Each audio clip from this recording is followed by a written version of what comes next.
When a new recruit makes the decision to join the Missouri National Guard, their recruiter will schedule a day for them to go to MEPS.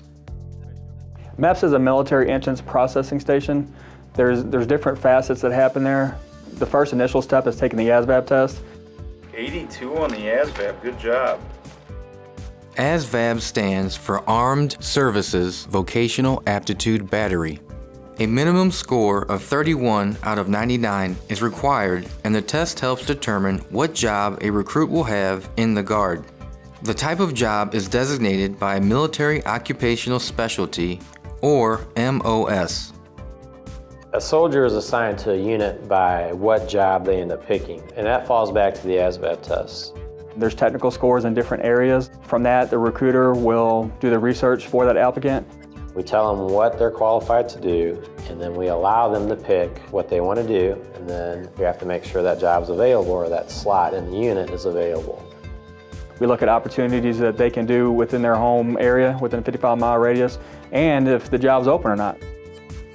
In addition to taking the ASVAB test, picking an MOS, and being assigned to a unit, there is a qualification stage to the MEPS process. This includes a background check as well as a health screening physical. MEPS is a long day. I think the biggest thing that people don't understand about MEPS is that it's a formality and that everybody has to go through a rite of passage to become a soldier. We try to make the process as painless and as smooth as possible for that applicant joining because we know it's a long day. At the end of the day at MEPS is when they officially become a soldier in the Army National Guard. They have a formal process where they raise their right hand and get formally sworn into the National Guard.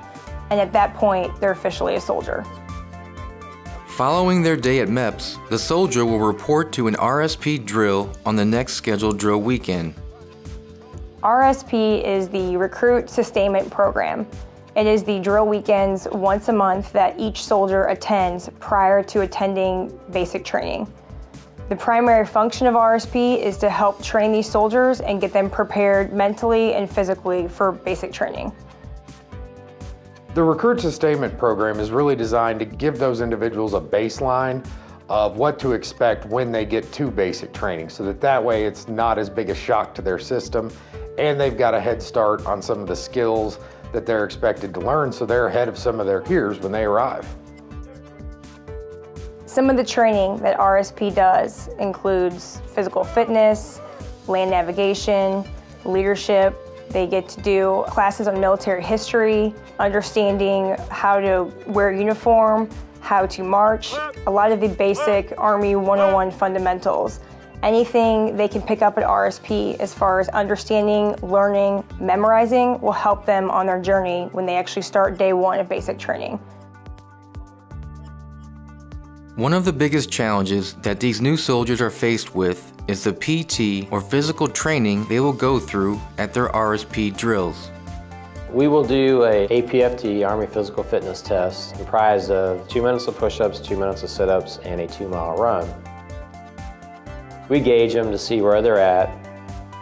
That is our chance to let them know that PT is something that you do the other 28 days a month. You can't get in shape just 2 days a month. And again, our job is to prep individuals for basic training. The idea behind RSP is to train a soldier, give them a leg up on the other soldiers, try to get them through training, and to get as many people through training as we can for the state of Missouri. I definitely believe there's proof that RSP works for the National Guard. We have soldiers that come back from basic training and they do their last drill with RSP. During that RSP drill, we talk with those soldiers and we find out how was basic training, what was good for you, what was bad for you. We invest a lot of money in soldiers going to basic training. If we lose those soldiers along the way and know why, we can alter our training battle focus, if you will, on how to keep training our force so when they go to basic training, they are getting trained and they're coming back to us a valuable asset.